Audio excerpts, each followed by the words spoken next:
côté russe, mais ce délai de 50 jours, est-ce que c'est un délai raisonnable pour pouvoir commencer, c'est le délai qu'a donné Trump encore une fois, à envisager les choses autrement sur ce front, quel que soit ce qui peut s'y passer après? Quand Trump avait annoncé son délai de 50 jours, la bourse de Moscou avait bondi favorablement. Donc ils estimaient que c'était un délai qui était favorable à leur point de vue. L'autre question, c'est de se demander, ce qu'on s'est déjà demandé très souvent lorsqu'une ville ukrainienne était menacée, est-ce que les Russes sont capables d'exploiter la chute de la ville en question? On ne dit pas que Pokrovsk va tomber, mais si est-ce qu'ils sont capables d'en faire quelque chose? Est-ce qu'ils sont capables de percer? Est-ce qu'ils sont capables de franchir 50 km à l'intérieur de l'Ukraine? Et la réponse, à chaque fois qu'on se l'est posée, c'était non. Ils n'en sont pas capables.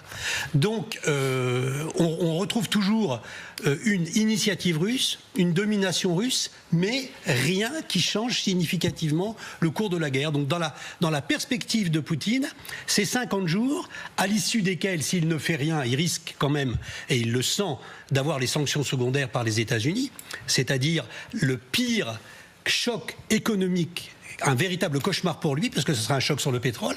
Donc, peut-être qu'il se dit, voilà, votre bandeau était peut-être significatif. C'est le dernier but de guerre de Poutine. Il n'y en aura pas d'autres après. On le verra, en tout cas, on parlait de cette évolution du front pendant les 2 premières années de la guerre comme étant capitale pour la suite des événements. On a l'impression aujourd'hui que les lignes sont peu ou prou gelées et que, quelles que soient les avancées des Russes, alors c'est des avancées qui se mesurent en dizaines, centaines de mètres, pas plus, en semaines et en milliers de morts, ça ne changera finalement pas grand-chose à ce qui se passera après. Est-ce que c'est aussi le sentiment que vous avez? Oui, parce qu'effectivement, moi je ne suis pas aussi expert loin de là que le général Richoud, donc je ne me rends pas compte de l'importance stratégique de cette ville de Pokrovsk, mais ce qu'on peut dire, c'est que cette guerre, ça n'est plus une guerre de mouvement depuis maintenant plus d'1 an, et que Vladimir Poutine probablement envoie un message politique avec cette offensive en disant peut-être que Trump veut que je fasse la paix, mais moi je continue à faire la guerre.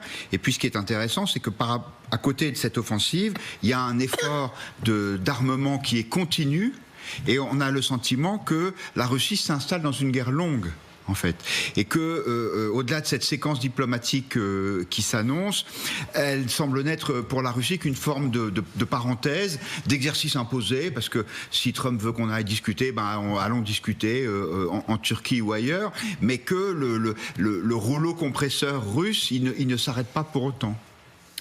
Madame l'ambassadrice. Oui, sauf que le rouleau compresseur ne va pas très vite. Non, c'est vrai, il n'avance pas. Et pas très fort. Je pense que Pokrovsk, maintenant, parce qu'on a tellement dit que l'armée russe était à 10 km, puis à 9, puis à 8 de Pokrovsk, je pense qu'il y a une symbolique qui est un peu la même que la ville de Bakhmout, qui a été prise. Oui, on a l'impression de revivre un peu la même chose. Bakhmout, Avdiivka, Vuhledar, exactement, toutes ces villes qui ont disparu. C'est un côté symbolique, mais pas plus pour le moment. Alors, il y a quand même quelques mois, ce qu'on disait, c'est qu'effectivement, derrière Pokrovsk, il n'y avait rien jusqu'à Kramatorsk. Mais j'imagine qu'entre-temps, les Ukrainiens ont miné le terrain. Alors, au mois de décembre dernier, nous étions sur place encore une fois. Les Ukrainiens commençaient à peine à creuser des tranchées dans ce secteur-là. C'était vraiment le tout début. On commençait à voir les pelleteuses se mettre en place. Mais il y avait, derrière cette ville, il n'y a rien. Il y a une autoroute qui va vers l'ouest et des champs à perte de vue. Il n'y a aucune... comment dirais-je, structure.